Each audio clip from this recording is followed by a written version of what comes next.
I would like to start maybe asking you, because we see throughout the film that you use different iconography, you borrow from you address a very specific cultural context, right? And you work with iconography from both Jainism and Hinduism, right? And your response to that through your own visual practice and then through a performance.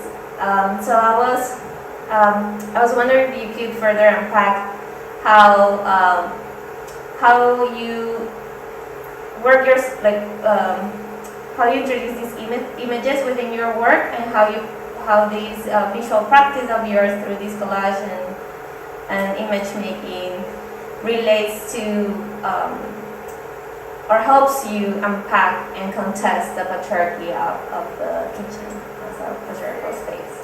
I'm born, in the work, that's a very good question, and there are many layers to how I would answer that. But largely, I'm borrowing these images from, everyday Hindu and Jain aesthetic lifestyles that I've seen, as I grew up, and these are the images that I lived with, and not just images, I guess, also cultural practices. So. One of the examples that I like to give is when the woman is kind of entering the house with the red footsteps. Those footsteps are basically like when the bride first enters the house, right after when she's married. She dips her feet in red dye and walks around all the spaces of this household, of the new house that she's entering, to kind of claim those spaces and make her own spaces. Right, so I use those footsteps to also later liberate her from that architectural background, which I'm kind of establishing to be like a common, for example, the tree base. That is like a kind of Western diagram that we refer back to for portions of designing a chair, to designing everyday objects. In the same manner, we use the Vastu Shastra man's diagram in the Indian context for designing houses. So the diagram, what it really is like this man who's sleeping on his backbone, and the diagram of his body is divided into 9 grids, and those 9 grids are spaces that serve him in that domestic sphere. And there's no space for this woman. The woman is basically taking over the kitchen part of this kitchen arrangement. So, the footsteps kind of first establish this architecture that exists, and then she basically takes the kitchen from this domestic space into the city and kind of liberates it. So these are some ways of how I'm trying to use images from the cultural and religious context into performance and photography. I think that's it's quite interesting. I really appreciate how in the film you're trying and very compellingly show how these patriarchal structures, the patriarchy functions as structure. It's not just this abstract notion that has this very material way of manifesting throughout these diagrams, right? It's a very, either the Vastu diagram or the Vitruvius man, very materially affect the built environment, right? It has these very physical implications in terms of programming, in terms of proportions, in terms of measurements. It's very objective in that sense, maybe. It's very physical. So I'm wondering, and then you answered to these diagrams, which you need to break it through a sort of performance, right? That includes movement, that includes also intentions, desires, motivations beyond just the physical, right? And so I think it's quite interesting then, as we could open up the question of what other type of diagram would be possible, right? And maybe this new type of diagram won't necessarily fixate on just the measurements or the programs or the hierarchies, but rather show the relationships or maybe it's a diagram that just allows for flexibility, right? Or I think like that's interesting, and I'm wondering, like, could it be born out of the performance, or could it be born out of like this conversation even, right? So yeah, in that sense, I think it's like an open question, because I know you are sort of rehearsing these, you're speculating, right, forms of liberation. One is through the occupation of the space, altering that space, and then through these Tally New York City proposal, right, like these pipelines that also have like that are based on the automatization of women's labor, and we can discuss if that's an approach. And I was wondering, like, as you are speculating on these different responses, I'm also asking you, like the panelists, what responses can you rehearse from your own practice, and also if those responses could also look back into the kitchen as it is now, or as it is functioning now, and like the labor that is going there now, or that we've seen appearing in forms of care, in forms of alliances, in forms of activism.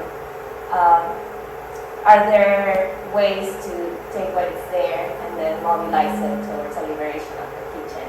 And so I would ask you, right, so from your practices, can we rehearse a response to that? I don't know if anyone wants to jump in.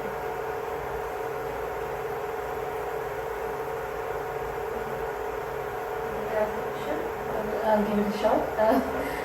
Thank you so much, Swati. It's a really beautiful kind of a document of both a kind of a system that, in a sense, produces our entrapment as subjects, but often we don't see it spatially, and I think these diagrams really are very useful to think about that, because actually unlike Vitruvius Man, who seems to be very spreading his arms out and being free, the Vastu Purusha is actually I think a kind of a non-human or a more than human entity that's trapped in that square.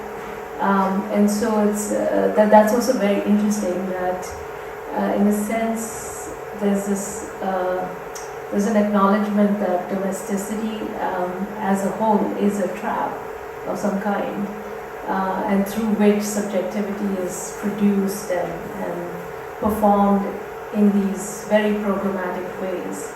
And I really like this sort of movement that occurs through the film, first in kind of decentering the kitchen by actually putting it in the center, which is quite I thought a sort of left field move, because there is as we know, being from India also myself and being an anthropologist, the symbolism of that diagram and the location of the various functions and programs has a lot of has some weight that, as you mentioned, if things are performed in particular ways, the family prospers and reproduces itself. So basically it's a diagram for social reproduction. So the question is that when you decenter those programs from the spaces in which they are meant to remain and ensure the reproduction of the system, what happens? And I think that your answer in some ways is not only the liberation of the kitchen, but it's actually what happens is that you produce a city, is basically the production of the city. And we can also think about the city as another sort of diagram, or which is not fixed but networked. And what comes from that is, I think, where you leave the film, it's a beautiful poetic, invitation to reflect on where you want to go. I really enjoyed listening to that response, and you mentioned social reproduction in the city, and I was jotting notes down about that. So I thought I would go on that. I'm interested in. Well, I actually had a question for you about what the genre of the film was, but maybe we can return to that later, not to break the format. But I was interested in how the city becomes the kind of liberator of the program of the kitchen, and so the public realm unbinds or liberates the private realm. And I wonder if, just to complicate that, we could think about how gender is enacted through the city. And I know on the website you had images of phallic skyscrapers, and it made me think of Diane Agrest reading Agoraphobia, and the way that the kind of publicness of the city can also impose gender roles. And it also made me think of the Occupy movement, which presenced domestic work within a public space and how that contributed to the collective.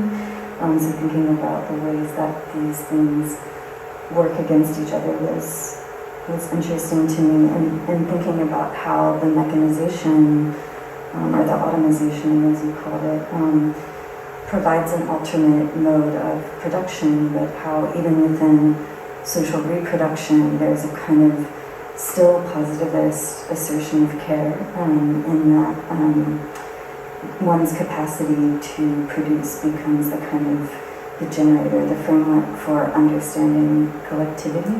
And in F architecture, we've been thinking a lot about coalition building, and we've been thinking of disability theory as well, and thinking about how we can consider coalition building based on a need-based framework. So need-based, and I think that is interesting to me in relation to your film. I'm trying to respond to the prompt of thinking through our practice and what we're considering currently, but to think about the needs of the woman that were centered in the film in different ways, visualized through voice, narrated through the voice, or visualized in the dance or in the scene where she was caressing the vagina on the floor. And so I was wondering, I guess this leads to my question of genre, just to kind of end on this, because I was really interested in how film was making the internal life external, and how those needs were manifest through these different representation. And what I really appreciate about your work is the kind of breadth of representation and how you experiment with each of those. So I don't know if I can ask her a question. Sure, you can, yeah, of course. Will you speak to that? I don't know where to start. Did you consider? I was interested, did you conceptualize any of it as almost like a horror film? A horror film? Okay, well, because when the men were laughing and it was zooming in and out, Right. I felt the sense of the horror, what the horror film does is it shows us what our kind of hidden fears or collective fears are. Imagine that there's a human body, like a man's body, kind of sleeping here in a position, right? And you're dividing his body into 9 grids. So you're spatializing, you're embodying him into spaces, okay? So then there's the entrance, and then whatever his needs are getting translated into a spatial arrangement. So I'm just trying to tell you to kind of visualize this diagram of a man and his needs are. To me, this is transforming hard, but into it's is this a documentary though? So, but now. Is this reality?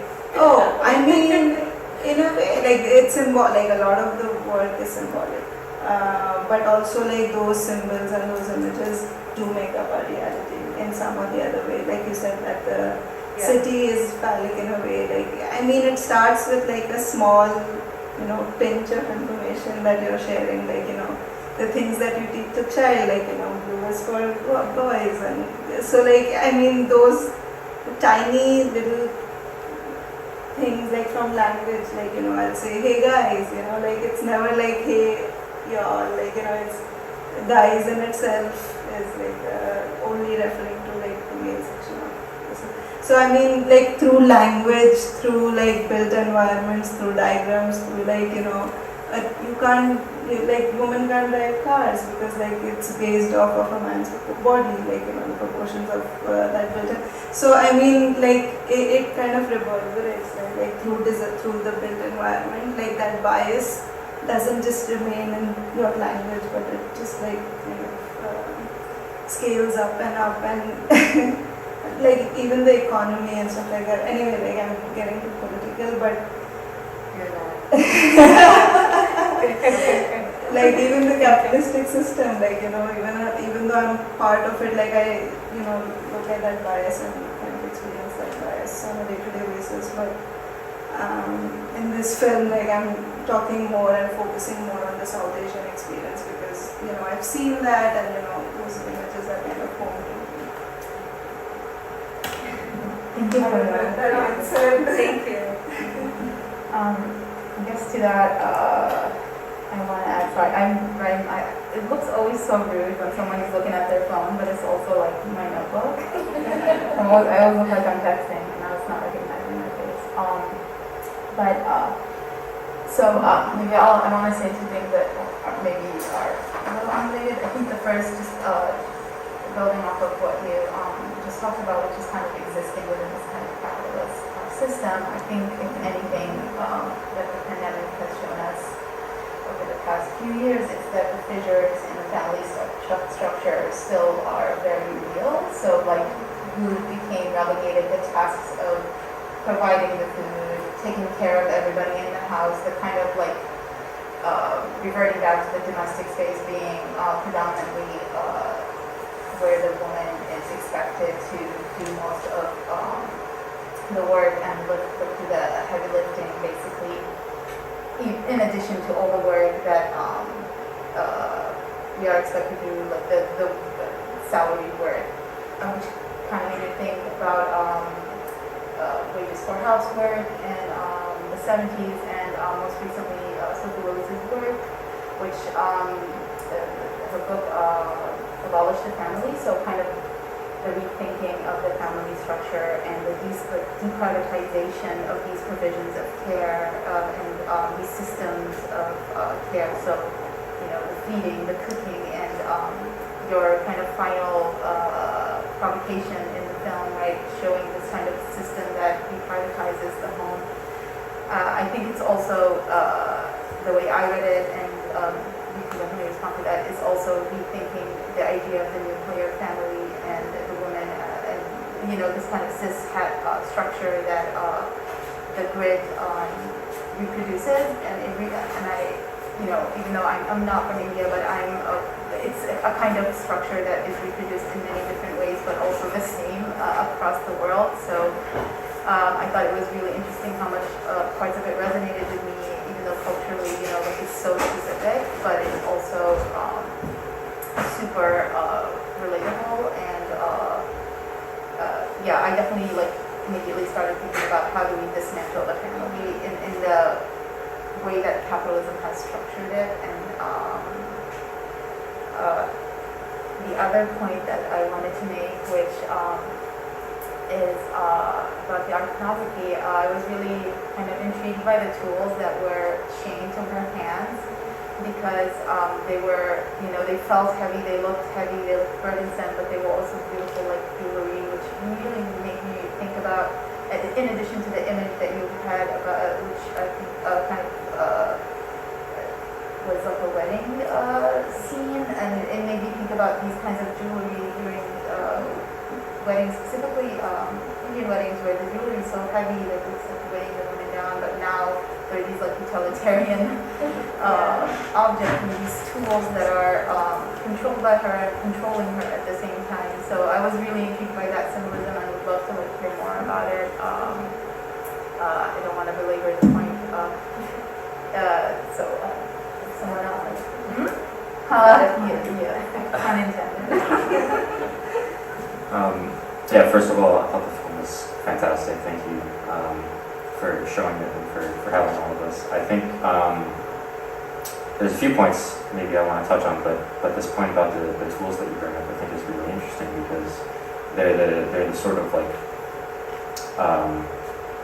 remnants of control, but also you show them to be the tools for liberation and for improvisation. And I think like that's a really important and really interesting point you bring up, and it kind of relates back to what you're talking about of existing within this capital structure. I mean, this is a structure we all sort of exist in, whether we like it or not, and we try to think of ways to change it or to live outside of it, and that's sort of like a paradox, and like how do you do that? But I think it reminds me, I was reminded at many points of watching this of sort of Donna Haraway's Cyborg Manifesto, but she has this really lovely quote where she says that illegitimate children are often unfaithful to their origins.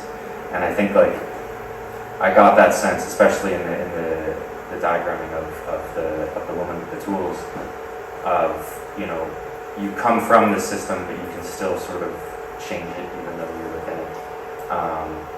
And the space at the kitchen has that space of rebellion, I think, came forward, but really, really beautifully. Another point that I would like to touch on, I think the focus on movement in the film was really beautifully done, especially the scene of the tracing of the body, this act of like constant flow and of improvisation, and specifically one line that it's a space of unknown programming. I think that's brilliant because this problem with programming is that when you program for something, you're also, maybe this isn't the universal truth, but you're also sort of programming to exclude something else. You know, if you're trying to do one thing, very often you're leaving something else out. And I think that problem comes across very clearly. And this idea of creating a space for unknown programming is fantastic. And I think it's mirrored by the fact that in the film you're asking a lot of questions. You're not only posing answers, but you're posing questions, and you're leaving them very open-ended. And it's this, it sort of provides the viewer with this idea that everything is, in a way, open-ended, and it's in a constant state of reproducing itself. And I actually almost would be curious to pose this to you, Virginia, who brought up this idea of sort of programming on a need-based level. I'd be curious, like, how you take that idea of programming into account, so to speak, or like what you consider need versus what others might consider need. And that's more just like a open-ended question. Yeah.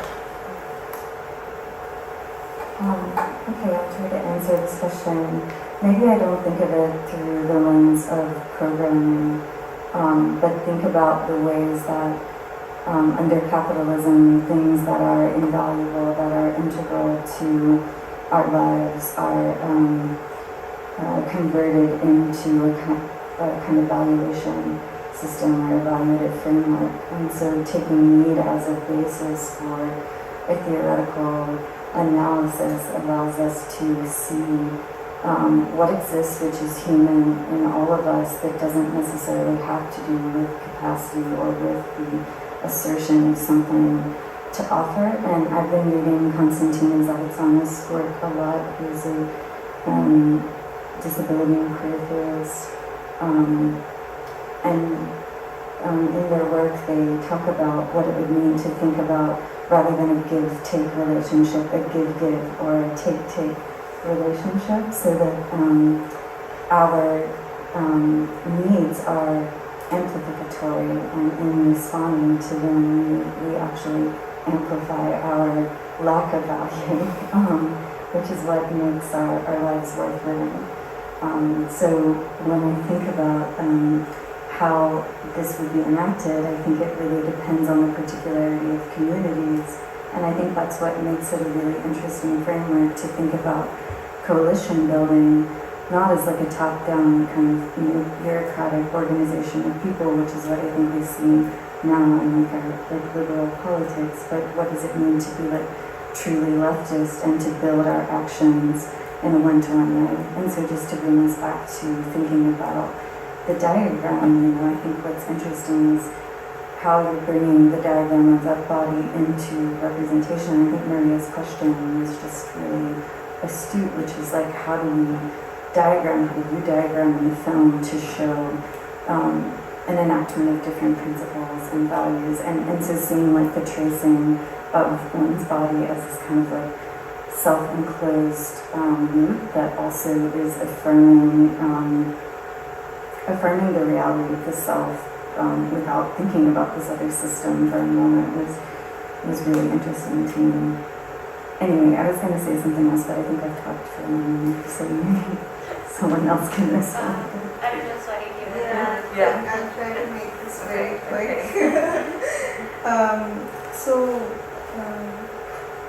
I'll go with your comment about the family structures. That is such a kind of a great question, because I was just talking to someone about what if, like, to my mother. I'll just be honest. I asked her, what if there was no kitchen in your house? Like, what if the kitchen disappears? And what if you, like, weren't married, nothing, like, just kind of ground zero? And you're in this house and there's no kitchen. The kitchen has disappeared and it has become like a public infrastructure where these kitchens are communal kitchens, and like every individual or every citizen of the city maybe would go in and cook for a couple of hours, and they would have this sensorial experience of cooking, because like cooking is not just kind of a stagnant act, it's like, it makes you wholesome, like, and why should one take the privilege from men who are missing out on that experience, and like why not give it to everyone and make it kind of like a human need rather than kind of segregating it with gender. And if it becomes a communal act, then what happens? Would you still would one, like not just you, but would one still subscribe to the family structure? Would one still get married? Would one still have kids? Like around the question of reproduction, those diagrams are built around the idea that two people come together and have kids, and responsibilities are distributed, but there's the gender dynamics, so on and so forth. So that would just kind of shake, right? Like that, the foundation of that, if you were to take the kitchen completely as a space out of a domestic sphere, it would get completely. It's like a space for reimagining everything that we know. Like, I don't know. So that's why I think it was a brilliant question, and then added to the unprogrammed spaces. I think as soon as that happens, that act of anyway, I think it kind of, I've tried to answer like all three questions with this one blanket answer. I think that's great. I think it could this idea of programmability, or even like thinking of the kitchen as an infrastructure, right? But then also as an invitation to think infrastructure, right? And how we conceptualize them. And I think even though you borrow, and we have it like the diagram, like the image here, right? You propose the pipeline, right? And the pipeline in our minds in relation to as water, as gas, as energy circulates through pipelines. But somehow those pipelines in our minds, what they do is create a smooth journey from point A to point B, right? And so that journey in the kitchen becomes like, it's not as like the act of cooking or like the act of nurturing, of sourcing the food. It's not a smooth act, right? And we see it not just because even though you have recipes, there's some predictability, but because it's also, I think, like a side where we can rehearse different alliances, right? Between not just humans, but more than humans as well. And I think what is interesting about these pipelines is that you sort of start breaking those, right? Like you show them almost like, I don't know if it's X-ray or if it's actually open, but I'm wondering like how then we can start thinking of infrastructure in general, not as just these networks or like logistical networks that drive things from point A from point B, alienating us from whatever happens at either point. But could we build an infrastructure that takes into account those frictions, those tensions, those acts of care, those acts of love that also happen, right? So how does it actually become like collective or public, right? So I think it's like, that's an interesting thing to that the film proposes. And if the kitchen were to become a social infrastructure, then it would also be an opportunity to think of infrastructures as well. And I think like there are already some, like this is already happening in like kitchens. And so what can we learn from them to start rethinking like how these should work, right? How do we make room for these relations? Again, I'm obsessed with relationships. In the sense that how this diagram then shifts, right? So it's not a diagram of spatial organization, but rather a diagram of relationship.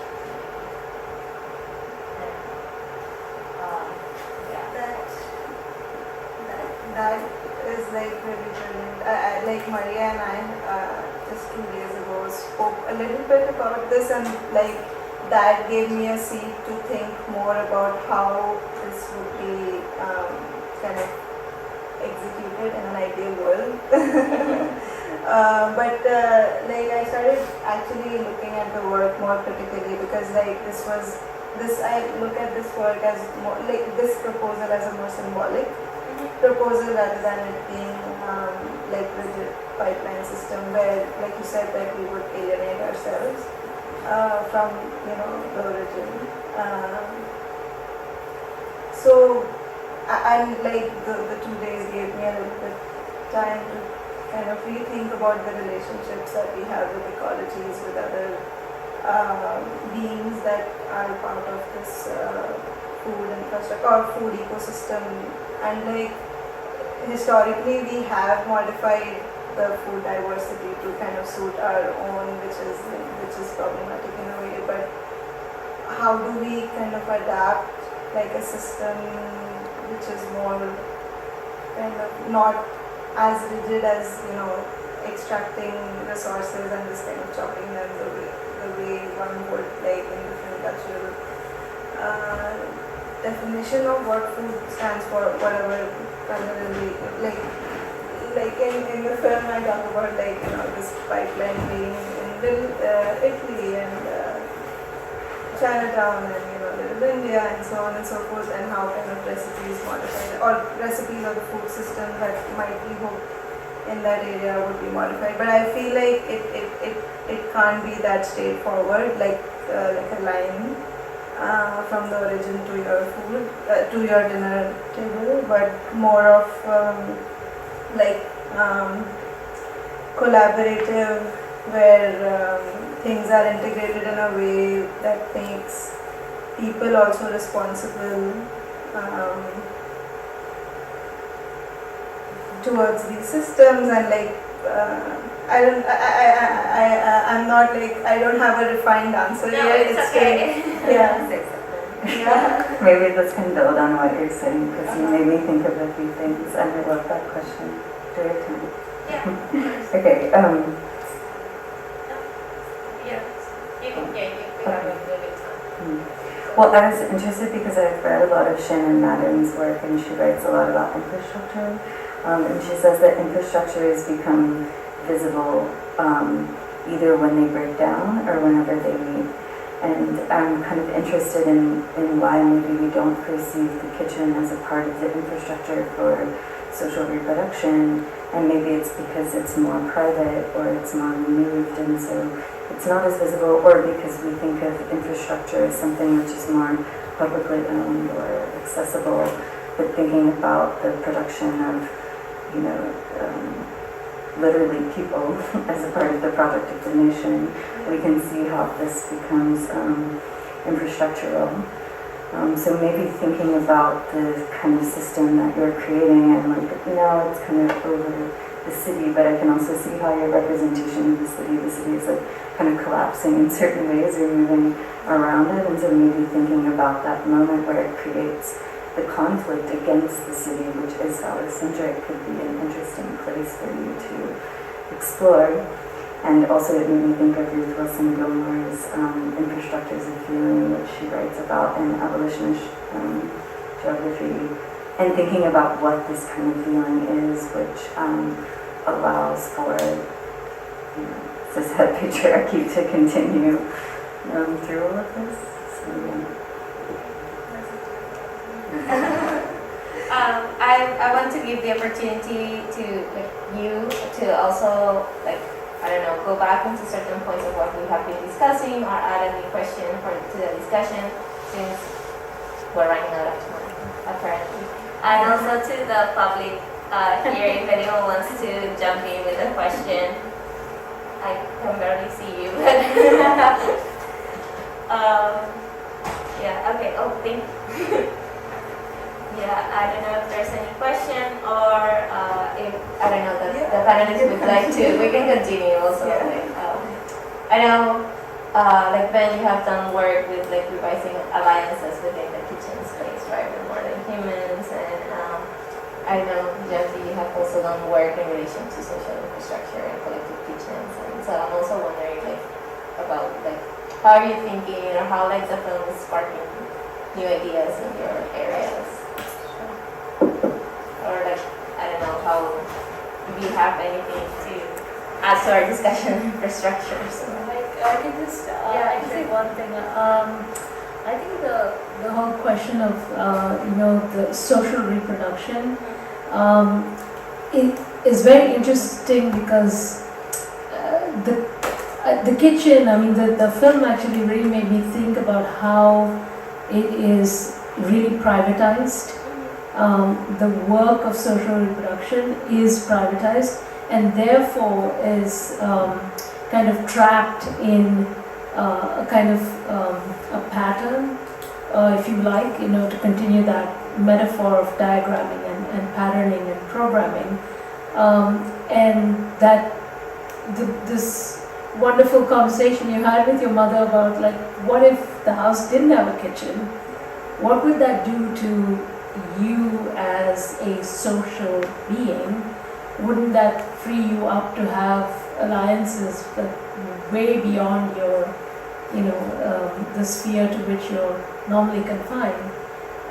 And I think that's what made me think about, kitchen then becomes the city, and city becomes kitchen. And I think there's a lot of work that's happening in rethinking even urban planning from the perspective of food self-sufficiency, food systems, and there's so much work happening right now. So many groups, so many activist groups are, reclaiming spaces for the production and generation of community through an engagement with food, and it's very public. So I think that really gives us some sense of a future in which we can rethink. But I think the brilliant thing about the film is precisely focusing on the kitchen as the thing that we need to talk about.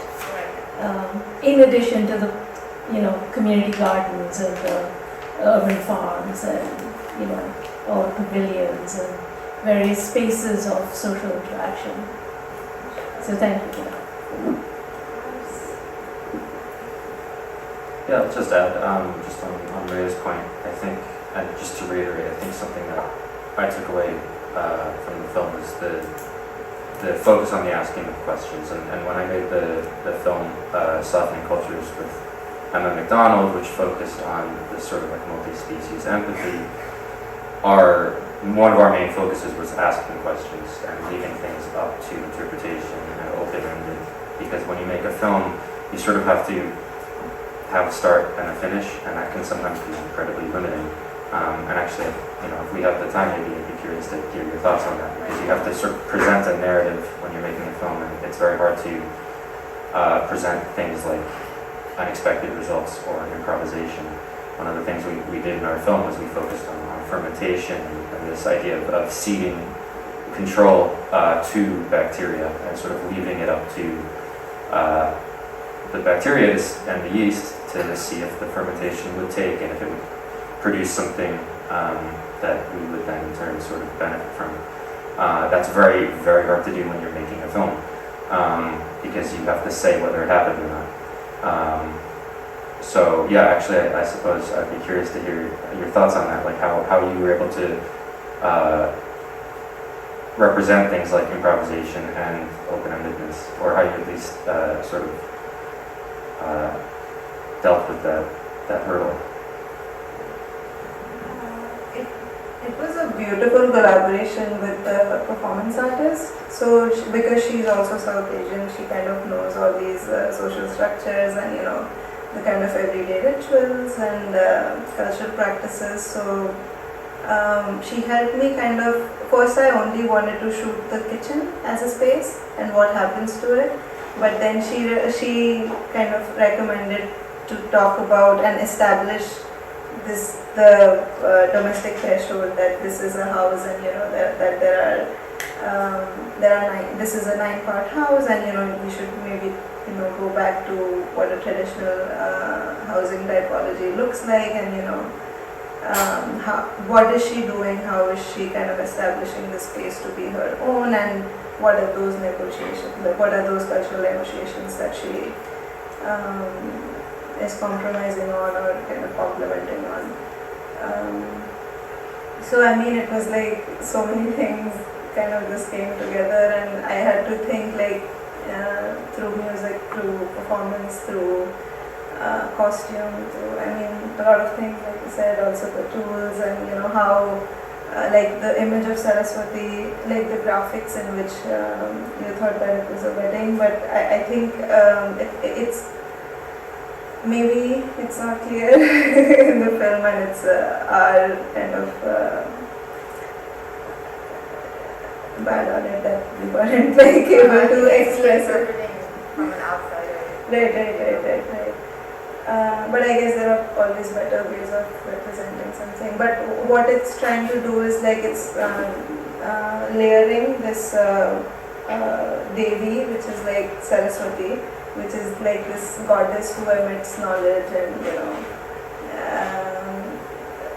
the holy divine of like this figure, and so I'm kind of unraveling what really happens behind that image of a woman that is worshipped, and what happens is the domestic labor that's associated to the image of a woman, so on and so forth.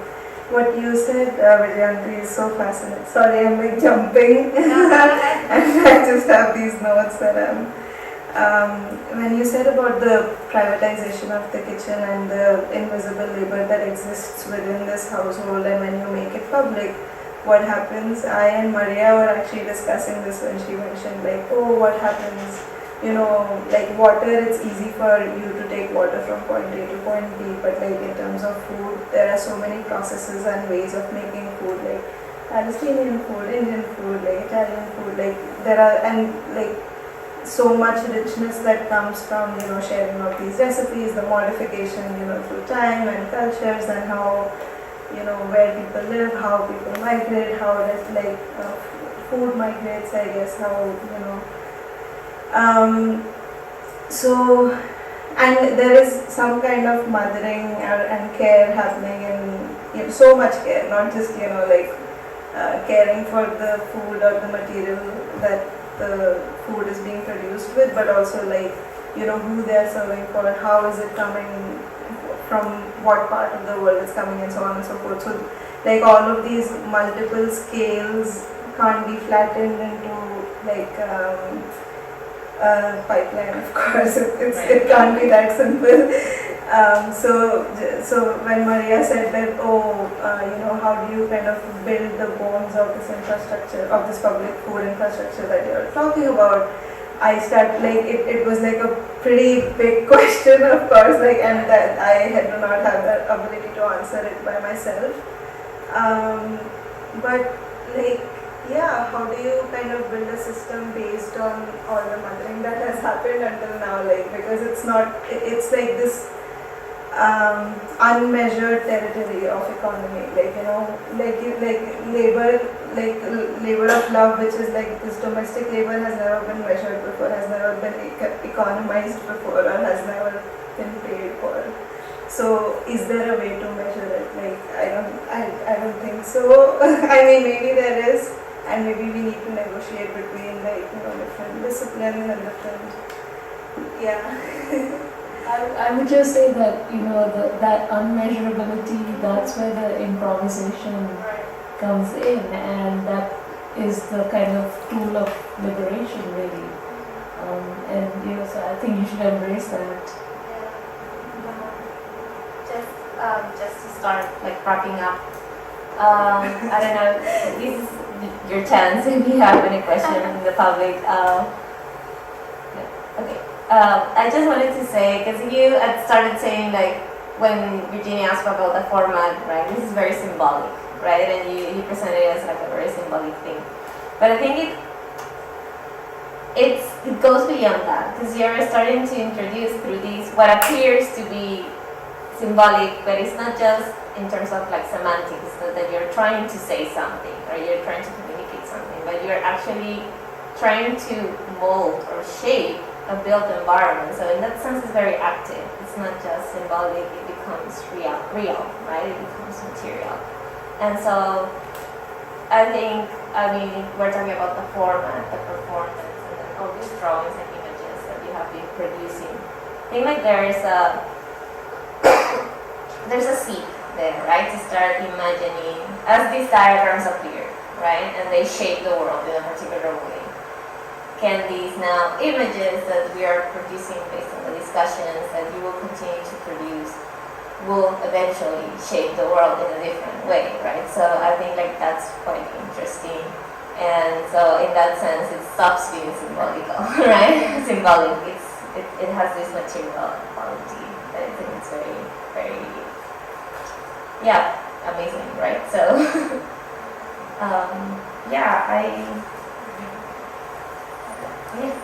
I think, well, thank you again, thank you for the work. I think this is an amazing discussion, we should keep going, but we're running out of time. Thank you to our panelists, and thank you for joining us tonight. So I think this film I saw it as a series of a series of diagrams just put together into performance, and I thought it was very beautiful. So congratulations, and just keep on at it, and thank you everyone for joining us tonight. Good night.